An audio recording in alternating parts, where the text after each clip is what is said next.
بدعت ہر اس کام کو کہتے ہیں کہ جس کی مثال پہلے نہ ملتی ہو، تو ایسے کام کو یہ بدعت یعنی نیا کام کہا جاتا ہے۔ بدعت کے حوالے سے بھی جو یہ تصورات ہیں کہ ہر نیا کام جو نبی پاک صلی اللہ علیہ وسلم کے بعد ہوا یا صحابہ کرام علیہ رضوان کے بعد ہوا، وہ بدعت ایسی ہے کہ جو بری ہی بری ہے، تو ایسا کہنا یہ بہت ساری احادیث پاک کا انکار کرنا ہے۔ نبی پاک صلی اللہ تعالی علیہ وآلہ وسلم نے یہ ارشاد فرمایا کہ من احدث فی امرنا ھذا لیس منہ فہو رد،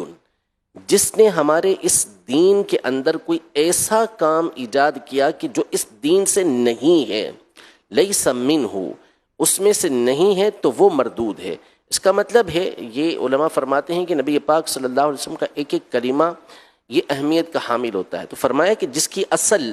اس دین کے اندر نہیں ہے، ایسا نیا کام ایجاد کیا تو وہ مردود ہے۔ لیکن اگر وہ اسی دین سے تعلق رکھنے والا معاملہ ہے، نیا کام اگرچہ ہے لیکن دین سے تعلق رکھتا ہے، تو وہ مردود نہیں ہے، وہ مقبول ہی ہے۔ اب اگر ہم صحابہ کرام علیہم رضوان کو دیکھیں تو نبی پاک صلی اللہ علیہ وسلم کے زمانے اقدس سے ہی یہ سلسلہ چلتا ہوا آ رہا ہے کہ صحابہ کرام علیہم رضوان اپنے طور پر بہت ساری عبادت کیا کرتے تھے، نبی پاک صلی اللہ علیہ وسلم کے علم میں وہ نہیں لاتے تھے، پھر بعد میں علم میں آتی تھی، نبی پاک صلی اللہ علیہ وسلم اس کو برقرار رکھا کرتے تھے۔ جیسے مثال کے طور پر حضرت سیدنا بلال رضی اللہ تعالی عنہ کی حدیث مبارکہ، یہ صحیح حدیث مبارکہ ہے کہ نبی پاک صلی اللہ علیہ وسلم نے ان سے پوچھا کہ بلال، تم اسلام کے اندر کون سا ایسا کام کرتے ہو کہ جس کی تمہیں سب سے زیادہ امید ہے، یعنی بخشش کی، مغفرت کی، درجات کی بلندی کی تمہیں سب سے زیادہ امید ہے، اس لیے کہ میں نے جنت میں اپنے آگے تمہارے قدموں کی آواز سنی۔ تو انہوں نے عرض کیا رسول اللہ، اور تو کچھ نہیں ہے، البتہ اتنا ہے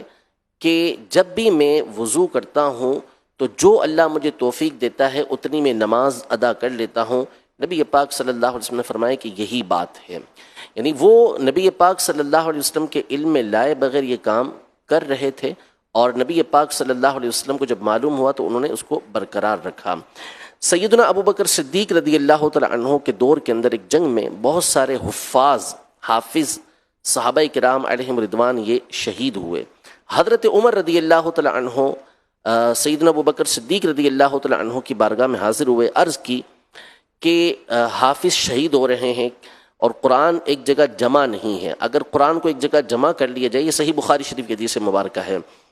ایک جگہ جمع کر لیا جائے، تو سیدنا ابو بکر صدیق رضی اللہ تعالی عنہ نے کہا کہ یہ ایک ایسا کام ہے کہ جو نبی پاک صلی اللہ تعالی علیہ وسلم نے نہیں کیا، تو میں یہ کام کیسے کروں؟ تو سیدنا عمر رضی اللہ تعالی عنہ کے الفاظ یہ تھے کہ واللہ ھذا خیر،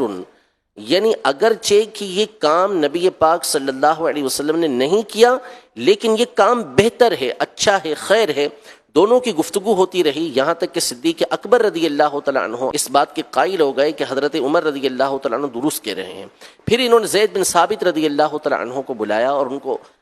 کہا کہ آپ قرآن کو ایک جگہ پر جمع کریں۔ سیدنا زید بن ثابت رضی اللہ تعالی عنہ کے الفاظ بھی یہ تھے کہ یہ کام تو رسول اللہ صلی اللہ علیہ وسلم نے کیا نہیں، تو یہ کام ہم کیسے کریں گے؟ دونوں حضرات یعنی حضرت ابو بکر صدیق رضی اللہ تعالی عنہ، حضرت سیدنا عمر رضی اللہ تعالی عنہ، ان دونوں کے الفاظ یہ تھے کہ اگرچہ یہ کام رسول پاک صلی اللہ علیہ وسلم نے نہیں کیا، واللہ ھذا خیر، لیکن اللہ کی قسم یہ کام بہت اچھا ہے۔ پھر سیدنا زید بن ثابت رضی اللہ تعالی عنہ کی سرکردگی کے اندر ایک ٹیم تیار ہوئی جس نے قرآن پاک کو ایک جگہ پر جمع کیا، جس کی ایک تفصیل ہے۔ اب یہ دیکھیں کہ یہاں پر وہ کام جو نبی پاک صلی اللہ علیہ وسلم نے نہیں کیا، وہ صحابہ کرام علیہم رضوان میں سے ابو بکر صدیق رضی اللہ تعالی عنہ اور عمر رضی اللہ تعالی عنہ کر رہے ہیں۔ نبی پاک صلی اللہ علیہ وسلم کے زمانے میں جمعہ کی صرف ایک اذان ہوتی تھی، حضرت ابو بکر رضی اللہ تعالی عنہ کے زمانے میں جمعہ کی ایک اذان ہوتی تھی، حضرت عثمان غنی رضی اللہ تعالی عنہ کے دور خلافت کے اول حصے کے اندر جمعہ کی صرف ایک اذان ہوتی تھی۔ پھر سیدنا عثمان غنی رضی اللہ تعالی عنہ نے اپنی خلافت کے آخری حصے کے اندر جب 7 سال گزر گئے تو اس کے بعد آپ نے